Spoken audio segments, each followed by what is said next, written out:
Chapitre 22. La bataille de Tynwald. Daniel Stanton était un bon officier. Il avait la confiance de ses hommes qui exécutaient ses ordres sans discussion. La première manœuvre se déroula au mieux. Nous avançâmes entre les arbres, disposés en arc de cercle, et les hallebardiers menèrent l'attaque contre les patrouilles ennemies.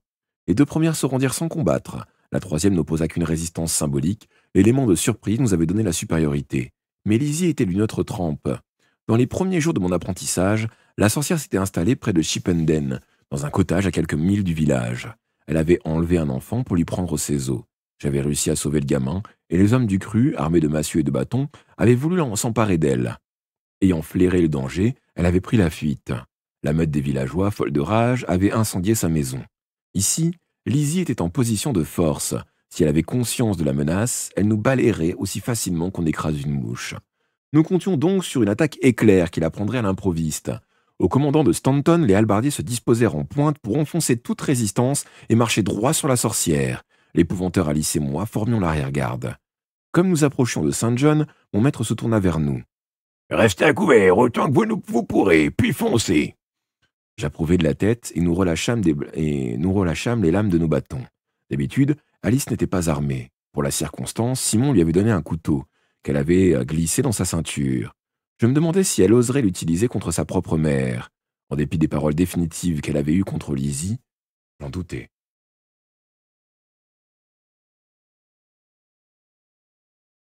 « Reste près de moi, » lui dis-je, conscient que les aléas du combat risquaient de nous séparer, la soustrayant à la protection de la fiole de sang. La peur, autant que l'excitation, me desséchait la bouche. Nous sortions de l'abri des arbres à présent.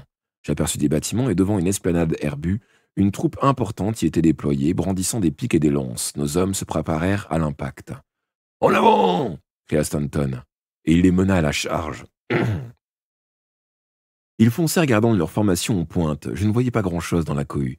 Je remarquai cependant au loin le mont à 4 niveaux, appelé colline de Tynwald, où les membres du Parlement étaient déjà rassemblés. Lizzie devait s'adresser à eux à cette heure. Elle n'était plus très loin. J'entendis alors des hurlements, des cris de douleur. La mêlée commençait. Notre élan se ralentit face à la résistance ennemie. Aurions-nous atteint la centre de l'esplanade ou non? Je ne le saurais jamais, car à cet instant, comme nous nous y attendions, Lizzie utilisa l'horrification. Une vague de terreur m'envahit soudain, le désir fou de tourner les talons pour fuir l'effroyable menace invisible qui fondait sur nous. Je résistais, sachant qu'Alice et mon maître résisteraient aussi. Mais nos hommes étaient sans défense face à un tel sortilège. Ils rompirent les rangs, se dispersant de tous côtés. Simon Sulby courait parmi eux.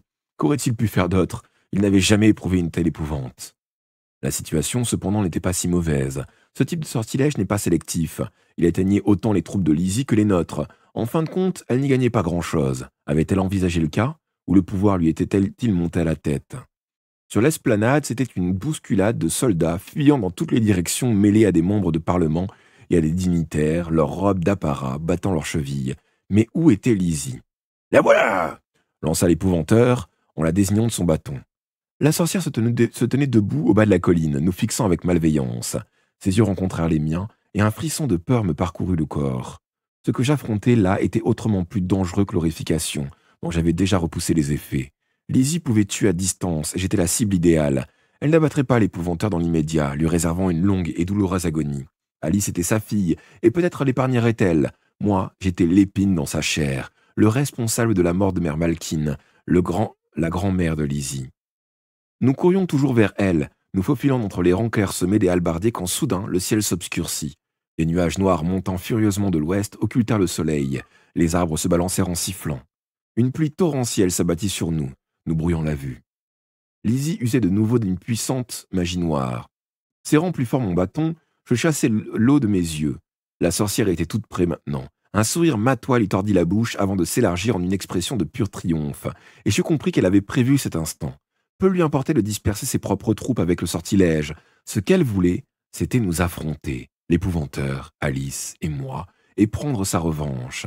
Elle pensait réellement être de taille face à nous trois. J'étais en tête, encore une dizaine de pas, et je serais à la bonne distance. Je brandis mon bâton à la manière d'une lance. Lizzie tenait 2 longues dagues, prête à les abattre sur le premier qui passera à sa portée.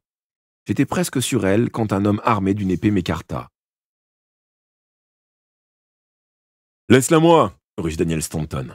À force de courage, s'était libéré du sortilège, Mais quand il pointa la lame vers le cœur de la sorcière, celle-ci la contra de sa dague gauche et abattit violemment le pommeau de l'autre sur la tempe de son agresseur. Stanton vacilla, tomba, roula sur lui-même tandis que son épée lui échappait des mains. Pourquoi n'avait-elle pas fait usage de la lame? La réponse à ma question résonna directement sous mon crâne. Une mort lente et douloureuse vous attend, lui, toi et ton maître. La seconde suivante, je la frappai de mon bâton, mais au dernier moment, je dérapai sur l'herbe humide et reçus à mon tour un coup de son pommeau. Un éclair de lumière explosa dans ma tête, et je ne me souviens pas d'avoir heurté le sol. Je dus perdre connaissance un bref instant, car lorsque je revins à moi, l'épouvanteur approchait lentement, son bâton en diagonale devant lui. Alice, le visage tendu, observait la rencontre. Lizzie jubilait, et je lus de la peur sur le visage de mon maître. Non, plus que de la peur. Je sus à son regard qu'il était déjà vaincu. Lizzie devait lui parler mentalement, lui assurant qu'il n'avait aucune chance, lui annonçant ce qu'elle lui réservait quand il serait à sa merci. Cela me consterna. John Gregory avait toujours représenté pour moi l'incarnation de la force. S'il lui arrivait d'être temporairement mis en échec par l'obscur, il conservait son courage et son optimisme. Rien de tout ça à présent. Je me détournai, incapable de supporter le spectacle de sa déchéance.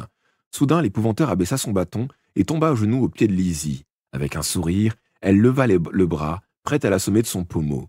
Je me relevai d'un bond pour m'interposer, mais la tête me tourna. Une nausée me contracta l'estomac. Je compris que je n'y arriverais pas. Or, quelqu'un d'autre intervint. Alice cria. Elle lança un mot en ancien langage dont j'ignorais la signification. Un sortilège en tout cas, car quelque chose sauta entre Alice et Lizzie. C'était petit et noir. Alice ne l'avait pas jeté, quoi que ce fût. C'est sorti de sa bouche.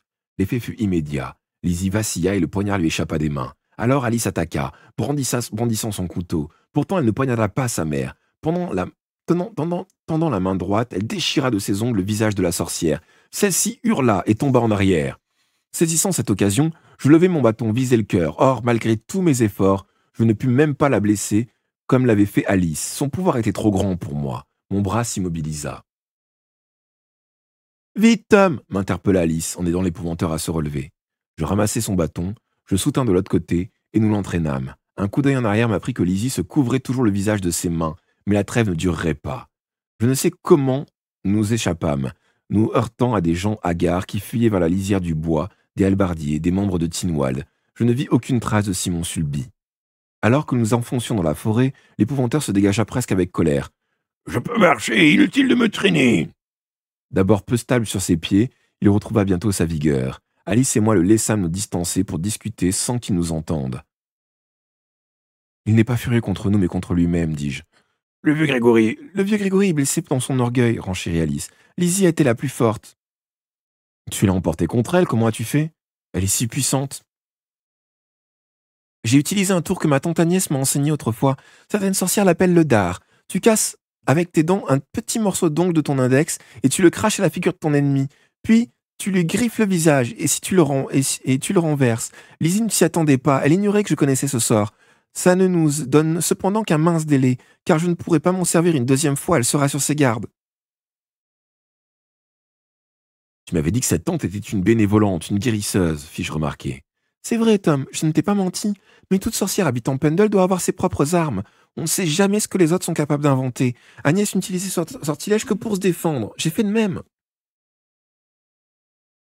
Nous fûmes bientôt à bonne distance de Saint John, et le soleil brillait de nouveau. Nous atteignîmes le moulin en fin d'après-midi. La disparition de Simon désespéra Adriana qui craignait le pire. Par chance, à son grand soulagement, il fut de retour le lendemain avant midi, même si les nouvelles qu'il apportait n'étaient guère réjouissantes. Après l'attaque, le Tinwald s'était réuni et avait nommé Lizzie gouverneur de l'île. Le Parlement était dissous, ce qui laissait les pleins pouvoirs à la sorcière. « Les choses ont été vite réglées, » expliqua Simon. « Ils étaient tous terrifiés, ils ont accepté ces exigences et sont vite rentrés chez eux, on ne saurait les en blâmer. »« Et ensuite ?» demanda l'épouvanteur. « Lizzie est-elle restée à Saint John ?»« Non. Non, elle est partie aussitôt pour Gribakip. »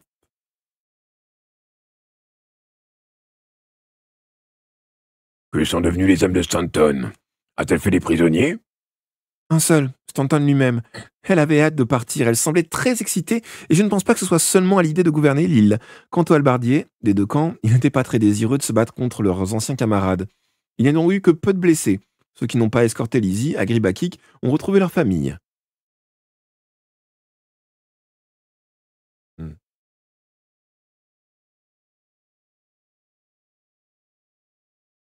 Je me demande pourquoi elle s'est retirée si vite.